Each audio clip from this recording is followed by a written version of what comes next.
Hey guys, Tom by 601, and today we are taking out Bulletproof, the all-new racing reward ship to make its way to World of Warships Legends. If you didn't know, Bulletproof is available for 12,500 of the racing coins, and she is potentially able to be earned for free, though you should probably expect to spend a couple of doubloons in order to pick her up if you so want to. Basically, you have to finish in the very top percentages of all 3 weeks of racing in order to be able to get her for free. And also, I think you have to play all of the dailies as well. So, lots of legwork. Now, is it worth it? Well, what is it? And a little tangent here. We're not going to be doing our regular review. I am getting married this week, so I'm just trying to get content out as I'm able to. So cutting back and not doing the usual full review helps me save time and lets me get these videos out to you guys. Anyways, so we are what is Bulletproof? Well, it's a tier 6 Moss with some pretty substantial changes. The first one you'll probably notice is down in the consumables down below. You don't have a full set. And interestingly, you have in the first slot, you have your repair part or your damage control party. Second slot, you have a smoke, but not any smoke, an exhaust smoke. And full transparency here, I'll be honest, I didn't realize it was an exhaust smoke while playing this match. So you'll see me playing, and I am playing thinking it is a standard smoke. So I'll be playing a bit weird, you would have to say. So do enjoy that. I didn't realize that either this or Perfect 10 came with exhaust smokes until I was doing like the prep to do this video, and I was like, oh crap, they're exhaust smokes. That's why they play weird, man. And then I started playing them with the exhaust smokes, and I was like, oh wow, they play so much better when you use them for their correct usage. It's crazy. I know. Anyways, the other consumable is going to be that engine boost. And, well, I still want to show this match because it's pretty fun. You'll see what we do. Anyways, we've gone ahead and kind of staked our claim in this area, and it is a bit of a difficult position for us. I am not going to lie. We don't have our usual sonar that we would be able to have to kind of keep us alerted as to where this other destroyer is that's in the cap. That is usually one of the benefits we would be able to have at this moment. So we are kind of starting to play a game of chicken. We know one of those destroyers is a Gaide, which is going to have sonar. And I think what we know is there's a Minsk and a T-61 on the other team, which tells us no matter what, there's pretty much sonar. One of the destroyers near us has sonar. So we've been able to pretty successfully get fires going on this Gneiss. Now we've been able to take some pretty decent damage on them. And at this point, I just want to kind of hold this cap. Gneiss now, we should be able to knock him with some torpedoes if he wants to continue to get aggressive. He's going to be nice and close to us. We're kind of keeping an eye on what he's doing right here, but also keeping an eye on the map overall because we do have that cruiser that's kind of coming out along that island on the rear, and that's kind of what I'm keeping my eye on. I'm like, okay, we know there's two different we're kind of getting pincered in here, so we need to be careful. This guy's now being very careful on his push, and I think what we're going to try to do, engage this Trento. We are going to get spotted from it, but he doesn't have much health remaining. See if we can knock him out. When we do that, it should kind of send a signal to the Gneiss now that, hey, he's not looking this way. Go ahead and try to push. We go ahead and activate our smoke, and I'm like, cool, we got our smoke. 23-second duration, 45-second dispersion time. Like, it is a bit of a weird exhaust smoke. I feel like it's a bit longer than the normal Italian ones, hence why I was like fine. I was like, oh, it's definitely regular smoke and not just exhaust smoke. Anyways, it's a nice little hybrid sort of exhaust smoke, and it does well because we could have used it to YOLO Emilio this Gneiss now right here, but instead we use it to kind of do the standard destroyer thing and engage and successfully take over and kill that Gneiss now from cover. We'll see we have some more kind of visitors coming our way, so we're going to go ahead and start sailing out. And while we do that, let's go ahead and talk about what is different between Bulletproof and the standard Moss. So first off, maximum speed has been touched. It's been boosted from 36.5 knots up to 41 knots. The rudder shift time on this vessel has been reduced 5.7 for Moss, 5.2 for Bulletproof. HP has taken a pretty decent hit, 19,100 down to a base of 18,000. You will notice that we do have a bit more health. I'll go ahead and show our build, but we are running Sims just because gunboat build here, gonna want all the health we can get. So we are running Sims to get as much health back as possible. Next, there has been a fairly decent concealment nerf as well. As this guy day pops up, we're going to try to finish him off. There's been a fairly decent concealment nerf, 6.7 up to 7.1 by sea, 3.4 by air up to 3.5 kilometers by for Bulletproof.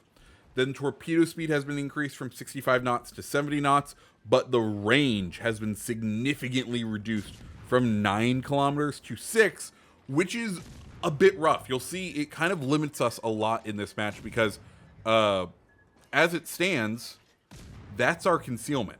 You know, I am running mortar, so that is part of the reason it's at our concealment level. But just something to be aware of.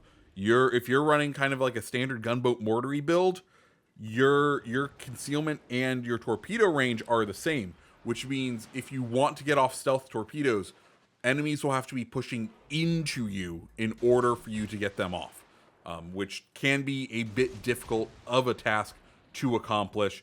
Also, just a base range of 6 kilometers, while not unworkable, there will be a good chunk of boats out there that outspot you, just like that T-61 just was, and we dumped off those torps hoping that maybe some of those torpedoes will find their way into the battleship or into the T-61. Finally, detectability range on those torpedoes has also been nerfed, 1.3 kilometers base, now up to 1.4 kilometers, as Nelson takes 2 more of those torpedoes.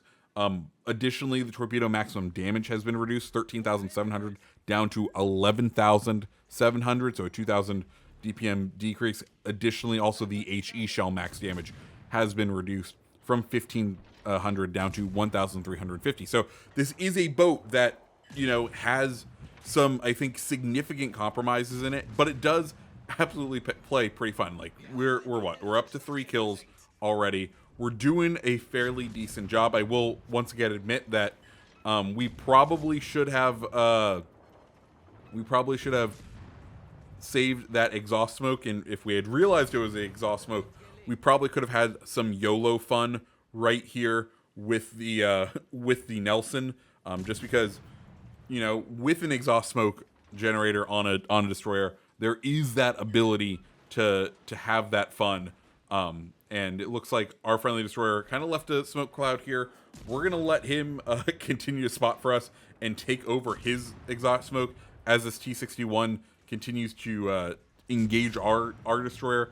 We'll go ahead, happily hermit crab into his smoke and see if we can get a couple of rounds onto this T-61. Sadly, he doesn't last too long, but we're landing some pretty decent shells on this T-61, but we know we kind of have to move out of here relatively quickly. We are up to 4 kills. I'll be honest, I'm on the hunt for the Kraken because as far as the match goes, it is not looking great on our team. So we're going to use that enhanced speed to try to regroup with our teammate here. Maybe we can take out the other destroyer, protect our last battleship, and then do some torpedo shenanigans, as we know the rest of this team is going to have to push across the map, and that's just what we're trying to do right here. But I think Nelson ends up spotting these torpedoes and is able just to outbreak them. Oh, no. They just don't have the range to reach the Nelson, sadly, which is just one of the things you deal with when you have torpedoes that are going to be at your max range. Like, it can be very difficult. We go ahead, lead these torps by a significant degree. The idea being, hopefully this Nelson wants to turn in, keep the island, you know, kind of hug the island a little close. We're trying just to stay just outside of his spotting range, though that is going to be a bit difficult. Our engine boost is back off of cooldown, so we're going to kind of save it for when we need to make our escape. I mean, you can see we could just narrowly miss those torpedoes once again. Not able to quite read the Nelson as well as we were hoping for, especially because those right-hand side torpedoes looked like if we had kind of laid them on the indicator, Nelson would be having a lunch of torpedoes at the moment, which is unfortunate.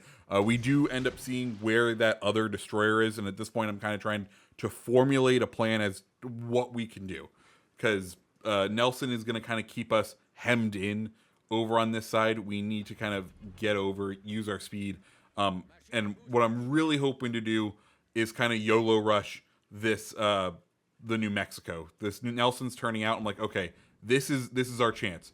We're going to try to outdrag this Nelson, and then use this island cover from the New Mexico to push in close to New Mexico, get off some close torpedoes, hopefully get off a killing strike. Unfortunately, we don't really have as much of a speed advantage as we would like over this Nelson, so we're going to get picked up right here, kind of blow our cover, which is unfortunate.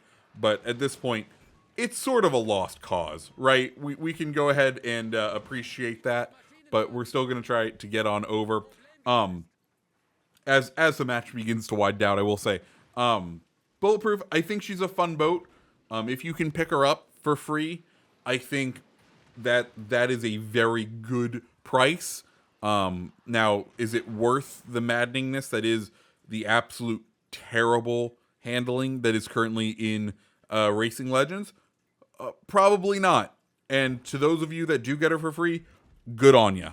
I definitely won't be one who will be able to have my wits withstand that sort of beating, because it is maddening. I went back and watched last year's footage, and the vessels handled a hell of a lot better back then, but this is just where we are. Anyways, we're gonna go ahead and line up these torpedoes on New Mexico, drop those torpedoes off, try to turn out to maybe break spot, though we are half kilometer in, and well, hello Mr. Keeve. He's gonna go ahead and push into our range.